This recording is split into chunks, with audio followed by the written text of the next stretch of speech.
Here we are on the 25th of September at the no moon moment. There is the dark moon, the no moon, clearly in the head of the Virgin. There is the sun aligned with it.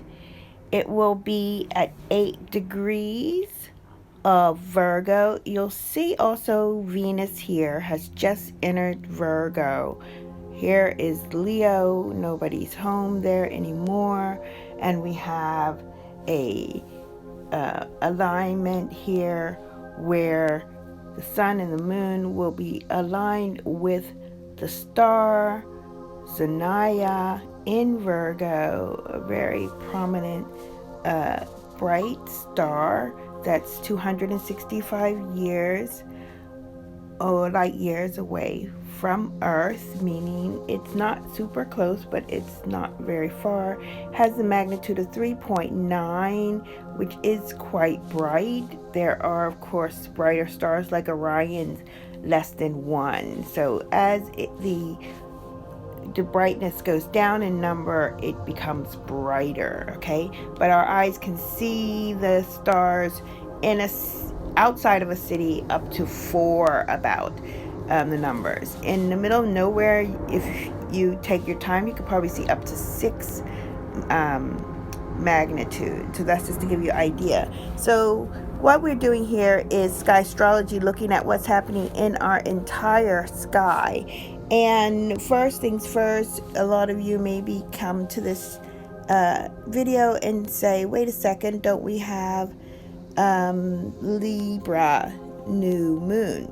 So this is the constellation of Libra, and as you see, there are no heavenly bodies in it. And also when you look on this day in the sky at night, you will not see the sun there in the night, of course not, and you will not see the moon either because it's a no moon moment.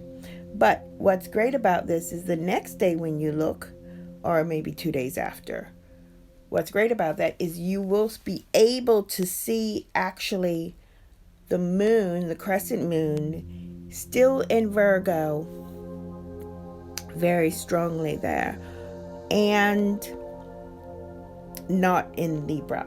Okay, very important, because Libra has a totally different energy. It is connected to the element of air, and Virgin is connected to the element of earth, the harvest, Spitka, like that. Now here, let's just check, because we want to look at where we will see this 2 days later, as I said, at the same time in the night. There you will see the crescent moon, the ever sliver of a crescent, on the 27th in the night, and you will see this star Spitka. It's one of the brightest stars in our night sky, and it's a blue star, but you will see it's 250 light years away, so about the same distance as Zanaya, but you see it's 1 magnitude. So you can see that clearly with the naked eye and confirm for yourself that our moon on the 27th will be, our measuring moon as we call it in Skystrology, will be still in the constellation of Virgo. Really important to know that. Really, we have 45 days about to ground ourselves. Today is the measurement of the 1st degree, and Venus is still in Leo and still representing that Leo energy. And what Skystrology wants to share really is that it's not just about what's going on where the sun and the moon are, but what's going on in the entire sky. And what's really important is here we have Cancer, and below Cancer there's a constellation called Hydra, and Hydra is one of the, I think it's the largest constellation in the sky actually, and it starts at the Beehive cluster. The head of the Hydra is here aligned to the Beehive cluster, and the heart of this water snake is aligned with Leo constellation, more or less at the Lion's Gate, really, here. You see here. And it just goes along on its little merry way.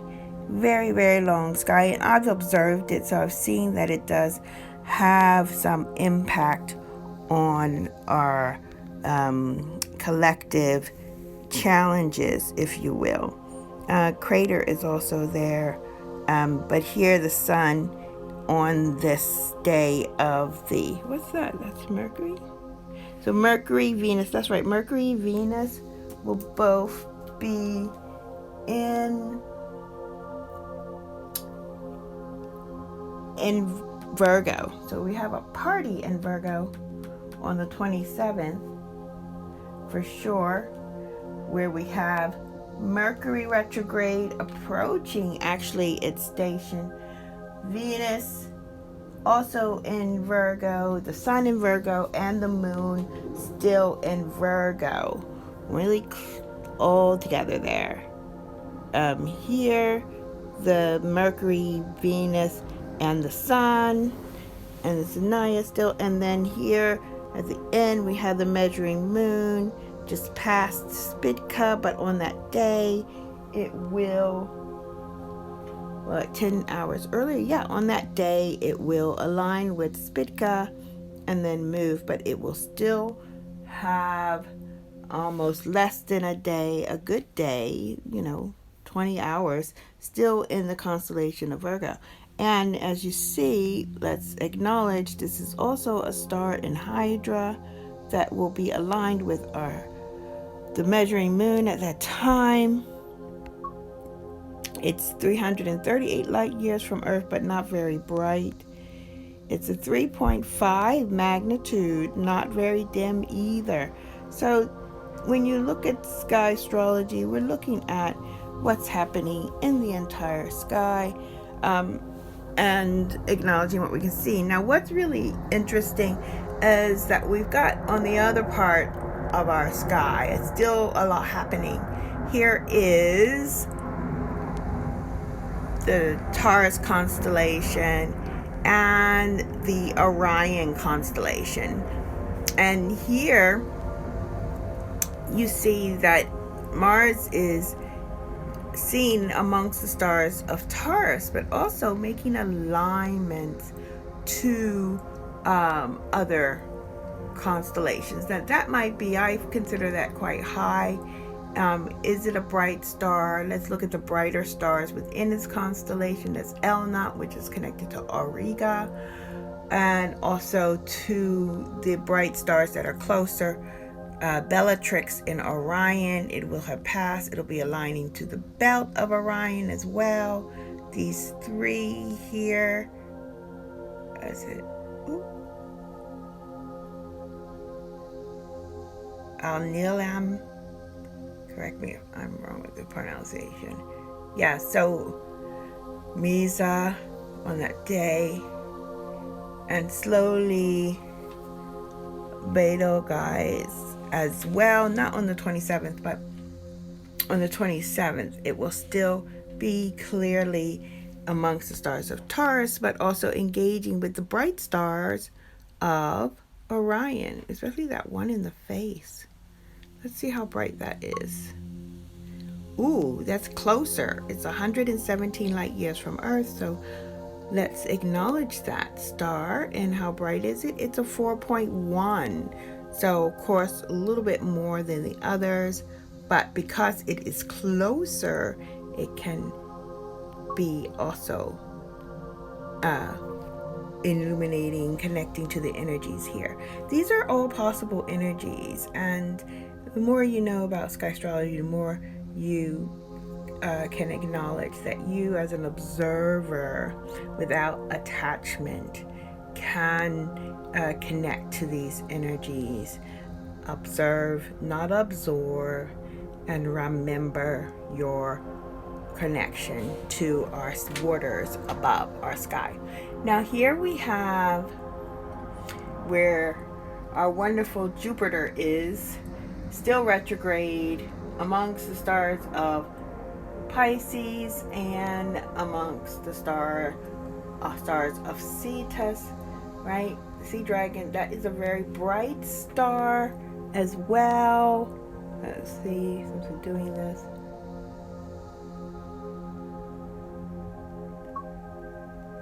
So it doesn't tell us. Oh, but we can find out information here. It's a 2 magnitude. That's pretty bright. And it's 96 light years. And this is why in Skystrology we do not ignore Cetus, and we haven't been ignoring it for many years. It takes time to really connect and understand these heavenly bodies. So here we have, when, for instance, so you could say, oh, Jupiter here is connecting to this star as well. That's why we call it Pisces, because we're not ignoring anything. This star wouldn't be as strong. It's 104 light years away, so it's not far away either, but it is a dim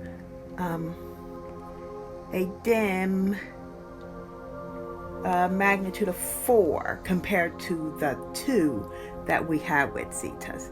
Okay, so it's the whole sky, not just one thing. Now we have also, let's acknowledge Neptune in pure Pisces here, that little blue heavenly body that we cannot see with the naked eye, but it is, of course, for our generation, very important as well.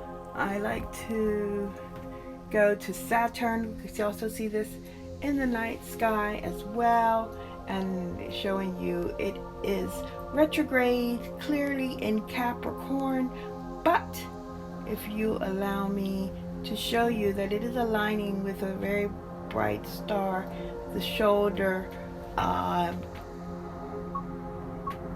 Aquarius Salicud, which is also a lucky star known, and it is only 48 light years away. So now you can see why Skystrology calls this part of the sky Capricorni, because we are acknowledging this connection here. Okay, it's 48 light years away, and it's a 4.2, but the very fact that they are bright stars, and that's what we're talking about in our sky, is our stars above. That's what astrology actually means: study of stars, collecting of energy of the stars above and within is how we like to observe the sky. So that was my first full moon acknowledgement of what's happening in the sky. There's so much happening as we approach this moment, and therefore feel free to follow me on Instagram. Feel free to follow our Skystrologists as well, and I will connect. If they have a YouTube channel, connected here, but look forward to what they have to say about Skystrology and their teachings here on this channel as we approach this Mercury retrograde, Mars shadow period, aligning in Taurus and Orion, approach to ending the cycle of the last no moon moment, which was in Leo. It's at home. So let's end it with a big bang of acknowledgement, of awareness, and be ready to take that light that we were able to connect with as our sun was in Leo,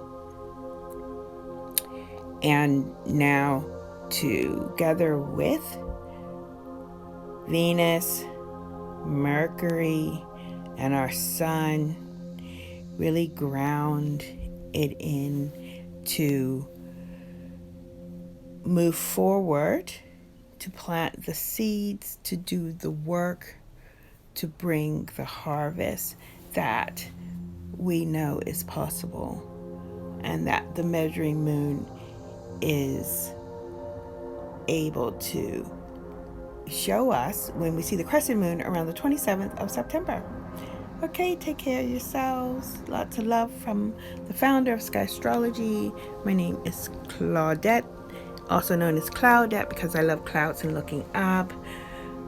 Please report any infringement on Skystrology. It is trademarked, and it is so that you understand the years of research that we have put together and make available to those that is not being misunderstood when people use the word Skystrology and have totally different other methods. If they work for them, that's fine. They should actually honor their work and describe it for what it is. But unfortunately, we have to tell you that it is not Skystrology because they have decided to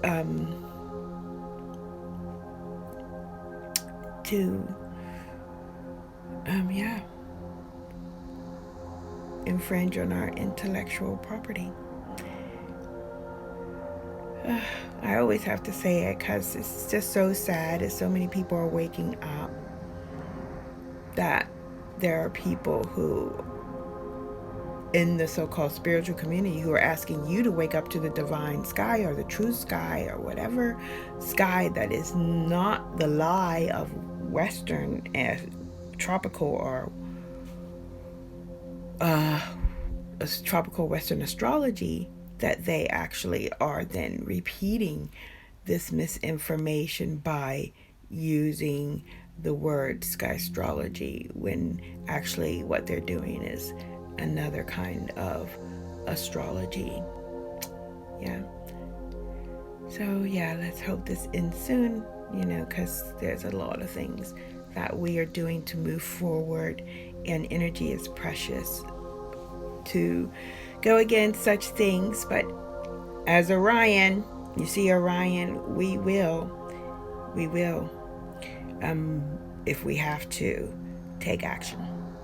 Okay, you guys, in honor of Orion, of this